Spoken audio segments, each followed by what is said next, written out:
Yang jelas banyaknya tanaman yang ditebang ini kan berdampak pada matinya mata air.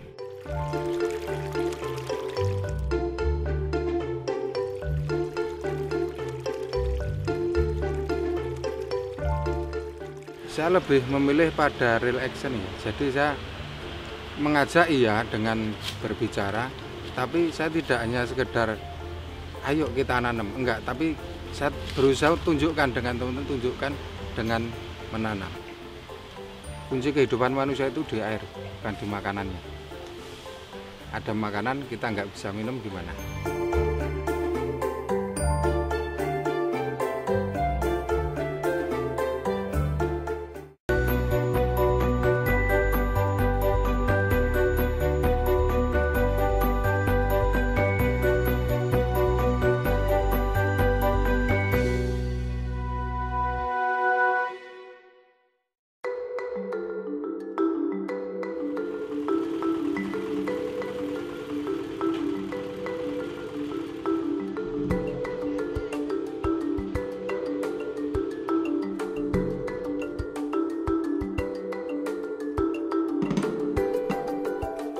Yang fokus pada pergerakan mengelola air hujan dan konservasi. Dengan melihat apa yang terjadi dengan alam kita sekarang, terus akhirnya kita ambil keputusan untuk terjun di dunia konservasi. Ini banyaknya mata air yang sudah mati, itu satu. Dengan harapan tentunya dengan gerakan konservasi ini akan menumbuhkan mata air lagi. Dengan memotong pohon-pohon yang ada di pinggir sungai itu sama saja dengan mematikan atau membunuh mata air. Itu satu yang terkait dengan konservasi. Kita berusaha dengan teman-teman, ayo kita sadari bersama bahwa kita yang berada di rumah pergerakan Banyu Bening ini sebuah pengabdian untuk alam, untuk masyarakat. Apa yang harus kita lakukan? Mari kita selamatkan sempadan sungai. Mari kita jaga kelestarian sungai. Dengan cara bagaimana? Ayo kita selamatkan sempadan sungai dengan cara menanam. Gerakan konservasi ini menjadi penting.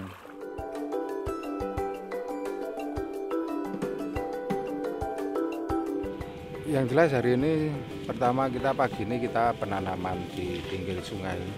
Ini sifatnya hanya penyulaman ya, dari yang kemarin kita tanam mati itu, hari ini kita ada penyulaman. Karena kita terjun di dunia konservasi Mbak ya, jadi kita harus tetap memelihara keberlangsungan dalam kehidupan tanaman-tanaman yang ada di pinggir sungai.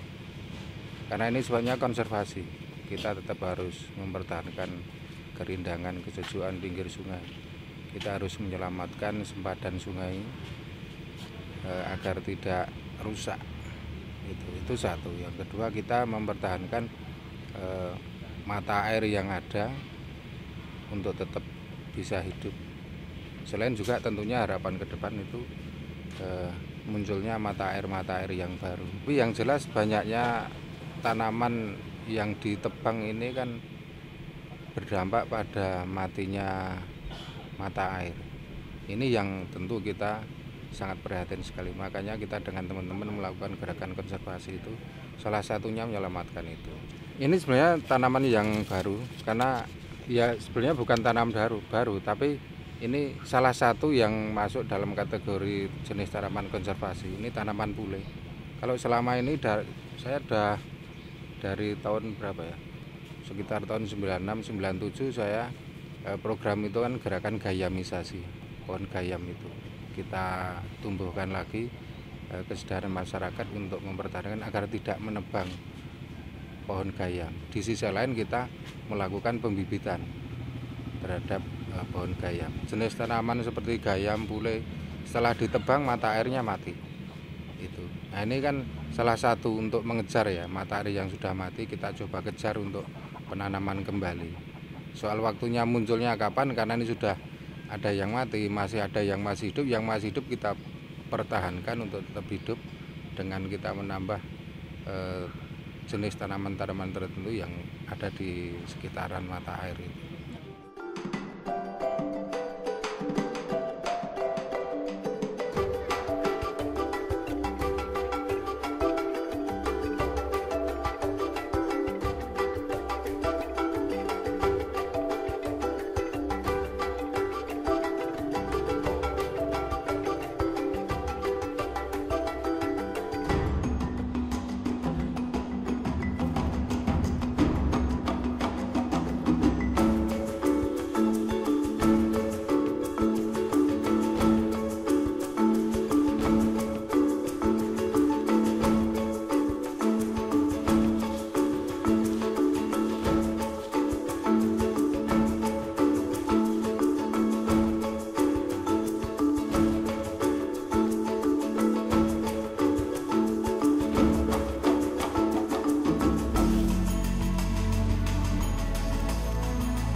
kan ada pohon besar ya, menumbuhkan mata air sekalipun kecil, tapi kalau banyak tanaman yang kita tanam dan tumbuh besar, nah dampaknya seperti ini, akan muncul mata air sehingga sungai tetap terjamin alirannya.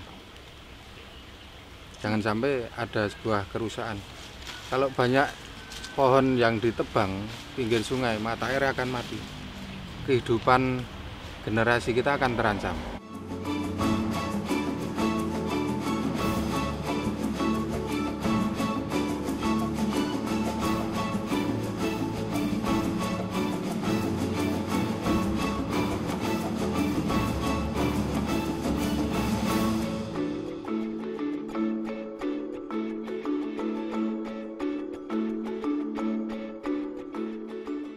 Saya lebih memilih pada real action ya. Jadi saya mengajak iya dengan berbicara, tapi saya tidak hanya sekedar ayo kita nanam, enggak, tapi saya berusaha tunjukkan dengan teman-teman, tunjukkan dengan menanam. Dengan menanam itu kita tidak secara langsung sebenarnya sudah mengajak. Kan itu. Harapan saya kan dengan teman-teman itu masyarakat banyak yang tergugah, apalagi generasi yang masih muda-muda itu kan tergugah. Oh iya, pentingnya kita menyelamatkan alam kan, terkait dengan ketersediaan air ke depannya. Kunci kehidupan manusia itu di air, bukan di makanannya. Ada makanan kita nggak bisa minum gimana? Itu yang paling penting harus diperhatikan, harus kita sadari, harus kita pahami bersama itu tentang air. Air itu kan kuncinya kehidupan. Yang dulu ada sumber mata air yang besar, karena di situ ada pohon besarnya, tapi tatkala pohon besarnya ditebang, nah akhirnya mata airnya mati. Ada banyak kasus seperti itu. Dan sekarang kita berusaha untuk mengejar, jangan sampai ada ditebang lagi, ada penebangan lagi, dan kita kejar dengan penanaman.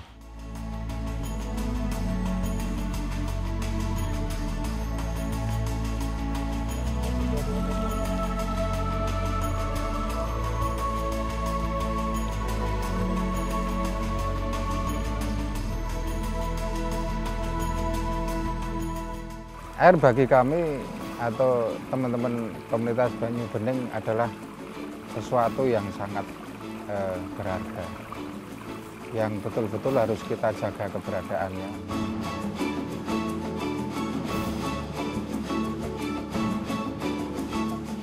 Tanpa air mungkin kita nggak bisa bayangkan apa yang akan terjadi dengan alam ini, alamnya, apalagi makhluknya. Seandainya dunia ini tidak ada air, bagaimana? Mungkinkah, logika saja ya, mungkinkah kita hidup? Dalam konteks kehidupan, manusia nggak bisa hidup, nggak bisa terpisahkan dengan yang namanya air.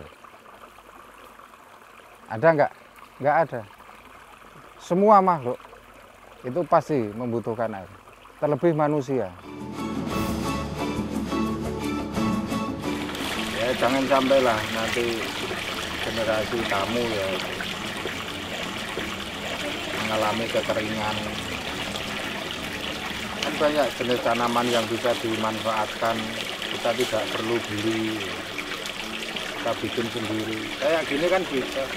Wah, ini kalau ini tanaman apa, Pak? Nah, ini pilihan kita kan yang kemarin itu yang pohon pule. Kurangnya kesadaran masyarakat.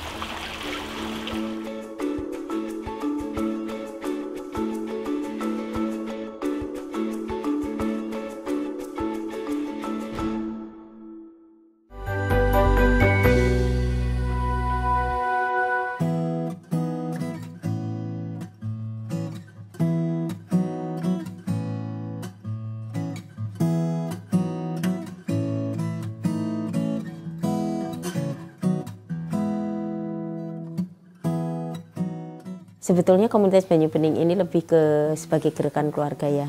Jadi kita memang awalnya yang dilatar belakangi dengan gerakan konservasi tanaman untuk perlindungan air gitu ya. yang kemudian berkembang menjadi komunitas Banyu Bening ini. Jadi kita memang dulunya bergerak di konservasi tanaman dulu, baru bergerak di air hujan ini.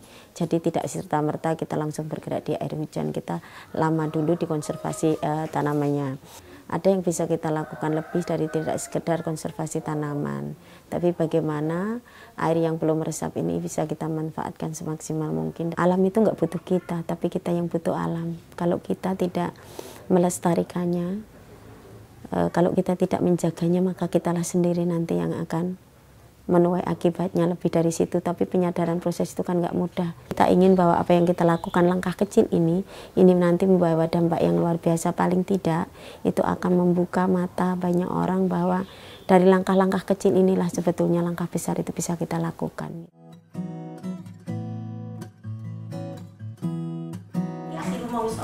Kita pingin sholat istiqomah mati nangis nek wong muslim nggih. Udan bres kira-kira bablas ki ora nangke wae ora. Kula tak nyempreso bersyukur itu seperti apa? Alhamdulillah. Tidak cukup. Tapi bagaimana bersyukur niku dengan ucapan dan diikuti oleh perilaku kita. Sakniki pisan pupung kula dereng nyambung bagaimana air hujan itu ketika masuk di dalam tubuh dan menunjang kesehatan kita. Inilah sebetulnya kita itu yang harus berpikir besar, berpikir bahwa bagaimana mensyukuri nikmat itu tidak hanya sekedar kita itu berucap, tapi bagaimana diaplikasikan dalam kehidupan kita sehari-hari. Kalau kita bersyukur ada hujan, ya ayo manfaatkan, ayo kelola dengan baik.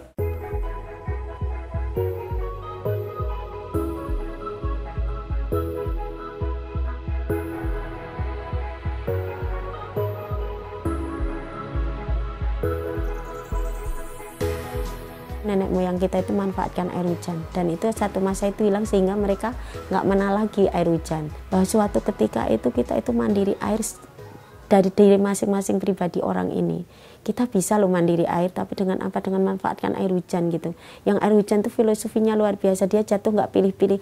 Nah ayo yang jatuh ini kita manfaatkan, kita biar kita itu aman atau mandiri soal air ini dengan hanya apa syaratnya kita mau melakukan, kita mau nampung, kita mau nabung. Apa yang jatuh di sekitar kita, kira-kira begitu.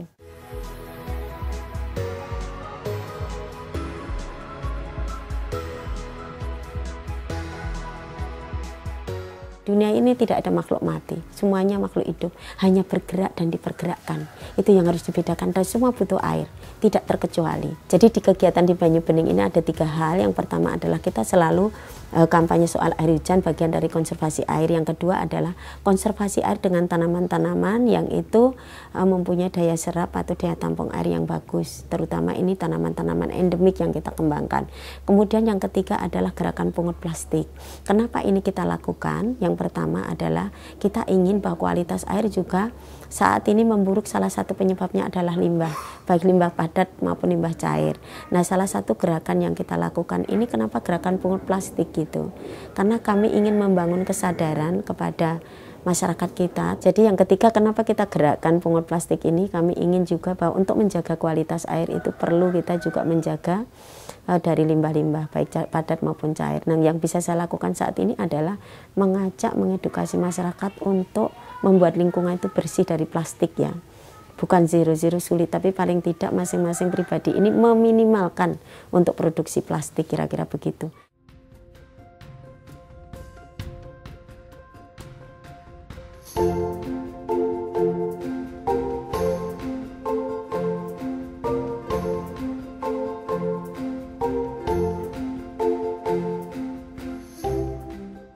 Nah, kenapa yang kami ajak anak-anak gitu? Ini yang menarik, selalu pertanyaan dari beberapa banyak pihak. Untuk mengajak orang-orang yang dewasa merasa lebih tahu dan bisa, itu sangat tidak mudah merubah mindset ini. Dan kayaknya saya tidak bisa bilang buang-buang energi, tapi apa yang kita keluarkan sama input-output itu tidak seimbang, kira-kira gitu. Nah, kemudian saya mengajak anak-anak ini, harapannya anak-anak ini kan mereka masih dalam tanda kutip diajak apapun masih oke gitu ya, selama mereka itu merasa fine atau merasa senang gitu. Nah ternyata saya ingin anak-anak ini menjadi shock terapi di keluarga mereka, karena kadang-kadang itu kalau yang ini anaknya yang terjadi, "Ma jangan buang sampah, jangan buang plastik sembarangan dong, kita malu kalau lingkungan kotor," itu lebih mempan daripada yang ngomong kita gitu. Dan itu terjadi di sini. Yang saya ajak penjenengan bisa lihat sendiri, anak-anak kecil, anak PAUD, TK, SD, SMP aja nggak ada itu. Karena SMP juga udah terkontaminasi agak susah. Tapi anak-anak PAUD TK ini ternyata mereka jadi jadi anak-anak yang luar biasa. Mereka berkomitmennya kuat sekali, konsisten juga nih yang menarik. Dan ternyata dampaknya di keluarga mereka luar biasa gitu. Yang penting mereka beri kesempatan, karena ternyata mereka itu kotor itu menurut mereka nggak jijik. Menurut mereka menyenangkan ketika mereka dibiarkan untuk bisa menikmati bagaimana mereka pungut plastik, bagaimana mereka pungut sampah yang kotor. Itu ternyata justru ini bagian yang membuat mereka bahagia gitu. Sekalipun mereka nggak tahu bahwa apa yang dia lakukan itu dia berkontribusi gitu. Dia nggak berpikir di situ, dia hanya berpikir aku diberi kesempatan, beri kebebasan untuk menyampaikan apa yang aku mau gitu. Itu yang terpenting sebetulnya. Selalu saya bangun motivasi ke mereka. Kenapa yang saya tanamkan hanya sederhana. Kalau kotor malu, kalau bersih hebat. Itu yang saya tanamkan awal pertama kali gerakan ini dilakukan.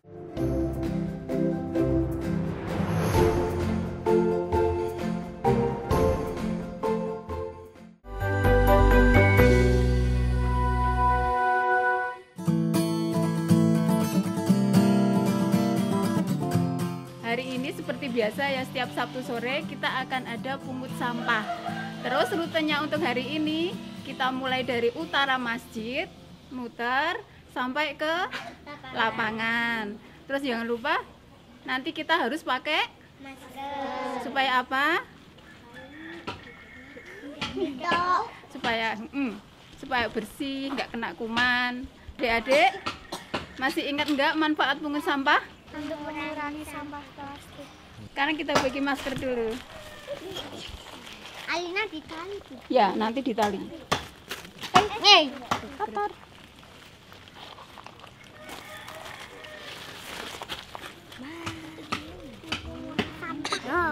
Udah.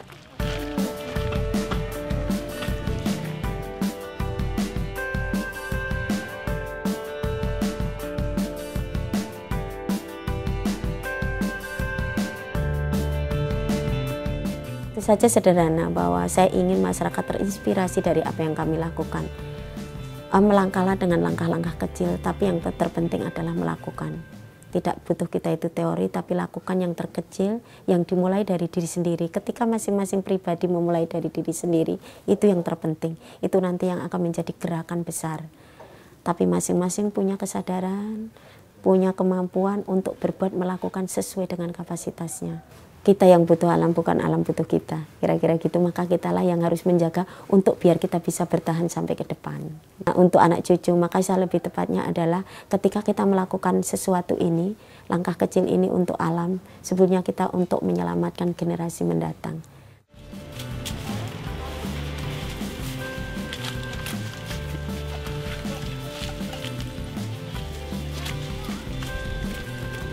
Ini juga for lewat kasur.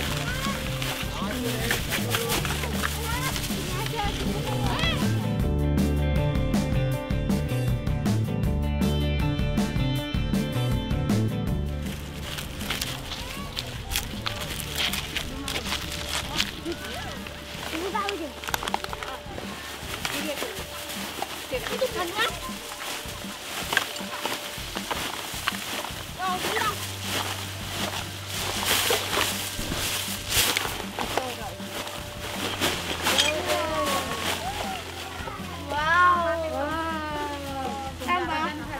Pendapatan hari ini. Yuk adik-adik, sampahnya kita sendiri pilah-pilah ya. Plastik yang bening sendiri, plastik yang motif sendiri, terus botol sama tutupnya harus dipisah. Yang ini tutupnya dibuang, dicopot. Coba. Ya, disobek. Nih, Itu disobek. kita banyak banget. Botol tadi teman-teman. Ini karena mana? Ini. Ada Noel, ada Noel. Jadi hari ini seperti setiap satu sebelumnya, jadi kita rutin untuk pungut sampah. Pungut sampah keliling kampung ya. Jadi satu kampung itu kita bagi menjadi 4 titik.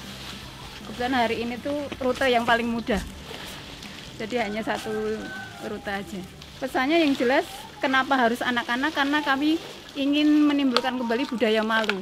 Jadi dimulai dari usia dini, harapannya nanti yang dewasa itu ngikutin, nggak maksudnya malu gitu loh, kamu buang sampah tapi yang ngambil adikmu, anakmu, keponakanmu kayak gitu.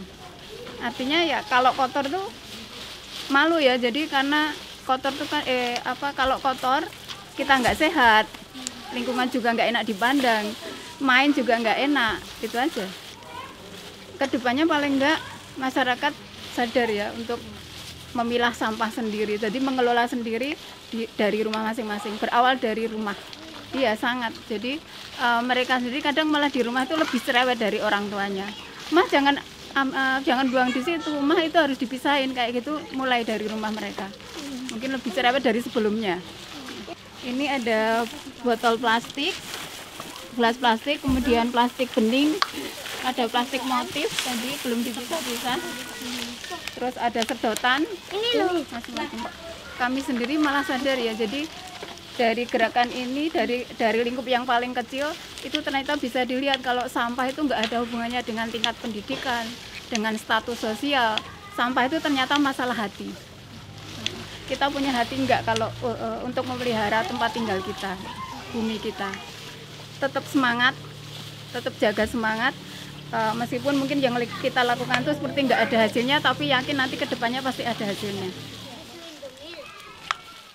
Masyarakat secara luas, terlebih generasi muda, agar cepat menyadari atas kerusakan alam saat ini dan mau bangkit untuk bergerak maju dalam sebuah pergerakan untuk menyelamatkan alam, melestarikan sungai, memuliakan air. Ini menjadi penting, mewariskan mata air lebih mulia daripada mewariskan air mata.